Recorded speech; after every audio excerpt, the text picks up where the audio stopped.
see it, you can't unsee it. I want to tell you guys a little bit about why I got into it and what spurred my interest in it. So I took a flight from Lisbon, Portugal to the JFK airport in New York. A man in the row behind me had a stroke as we were flying over the Atlantic. This plane was one of the ones that had the little television screens on the back of every seat, and obviously we needed to make an emergency landing. We were all super worried for him because being halfway over the Atlantic, you have to go the rest of the way to New York. To show you where the JFK airport is, it's on like the bottom part of New York, and the Lisbon airport is on the bottom part of Portugal. Logically, you would think the fastest and quickest route would be to fly from the bottom of Portugal straight to New York. Everybody on my flight was really upset because the emergency landing landed in Canada at the St. John's airport. As we were all watching it on the back of our seats, we watched a plane. We were right about here, so we watched the plane go like this and then take a sharp turn all the way up to here. And everybody was like losing their stuff because we're like, this guy needs help. Why are we flying even further? So I started researching how this could have logically made sense, and I couldn't find anything that made sense. And I just kept digging and digging and digging, and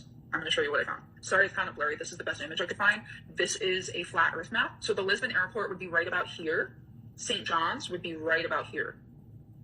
So it made perfect sense that we would fly from there to there, and that this was the first place that we could stop to get this man medical attention. I started to look at different emergency landing flight paths. None of them make sense on the globe model. They all make perfect sense on the flat Earth model.